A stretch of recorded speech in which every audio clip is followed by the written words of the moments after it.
the inside has become total vacuum, so the doorway gets sucked in.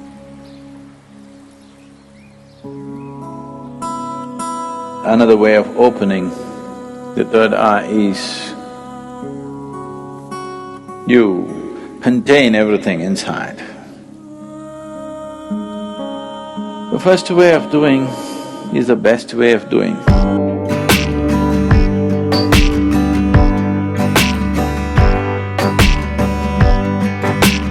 The most significant aspect of Shiva is that he opened his third eye. All the other things, he danced, he meditated, married twice, did so many things, that's not the thing. He opened his third eye. It's only for that we remember him even today.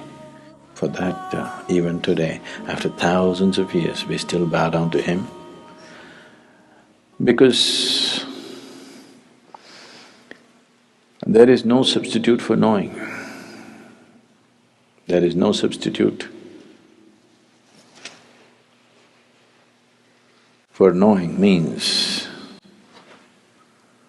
And there is no way to know unless your perception goes beyond your present levels of perception. Unless your ability to see is enhanced beyond its present limitations, there is no way to know.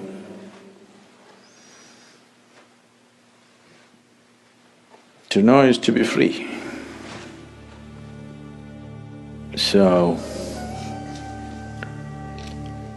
Shiva is significant for us not because he's wrecked in Himalayas,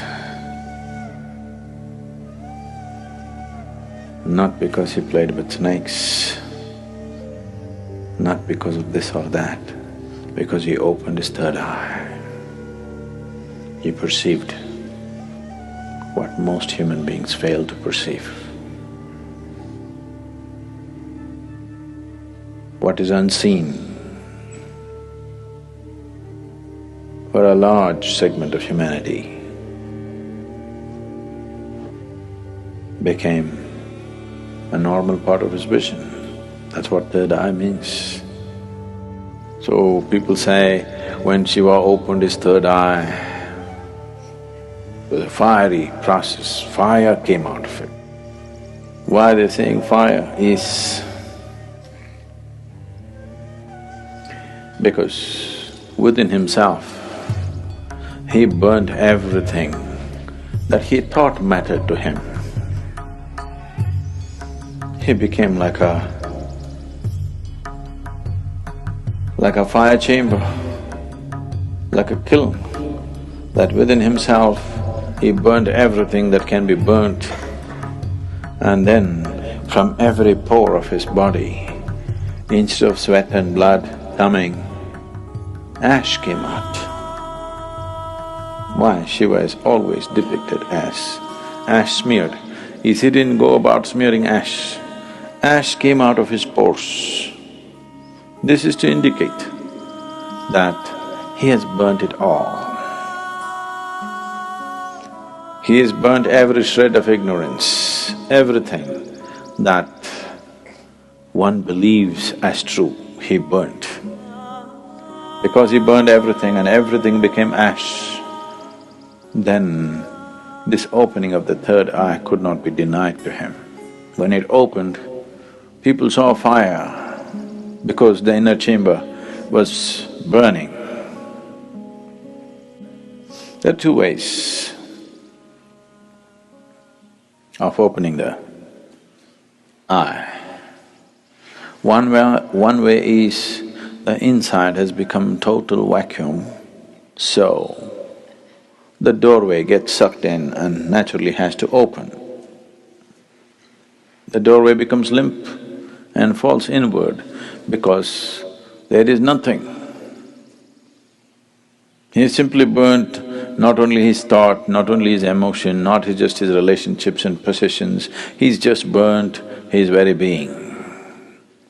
The individual being is completely burnt out and there's a total vacuum, so the door fell inward and it's open. So people saw fire because it was burning still.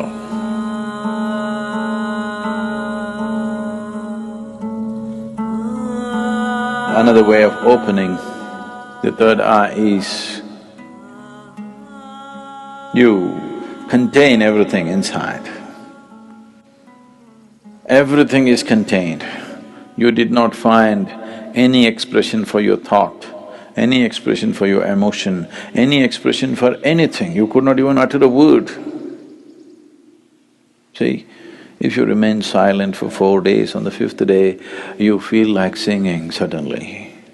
If you don't know how to sing, you want to howl like a wolf. Huh? Because you want to let go. You didn't let go anything, so much pressure built up, and this door got knocked open from inside. This is another way to do it.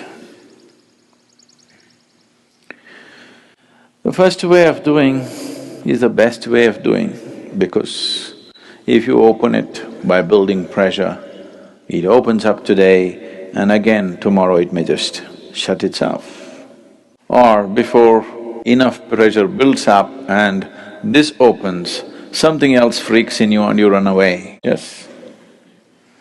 Because the pressure builds up in such a way, if you have to hold it, you need… because you don't know what's happening, it looks like torture. It looks like 7th degree torture. If you're putting yourself through the whole process, then definitely your mind will ask, what is the point going through this torture?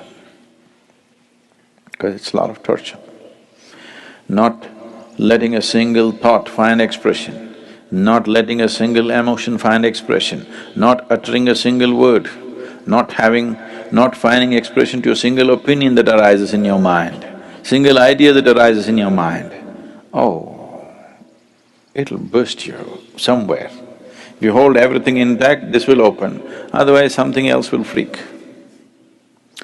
But you are a little… you're diplomatic. You believe in the middle path. That means you don't wish to get anywhere. People who believe in the middle path, they're determined not to get anywhere in their life. Middle path means just your comfort zone. Neither this nor that. Either you become empty, the sheer power of vacuum will open it, or you build up pressure in you, it'll burst open. Two ways of opening. Middle path means you are a professional bullshitter. Really. Full-time bullshitter you are, not professional. Profession means they do it only part-time, right? They do it only certain times of the day. It doesn't matter where you go, you do your own stuff. Middle path. Middle path is a way of not getting anywhere, and after some time thinking, this doesn't go anywhere. Right now you're walking on the street, suddenly you found a big rock, there are only two ways to go, either this way or this way. This way a tiger is growling, this way there's fire burning. You think the best thing is middle path, that is to go into the rock. Obviously this is not going to go anywhere. This will give you good exercise for some time. If you try to go into the rock, it's a good exercise, really, it'll build a lot of good muscle if you take the middle path.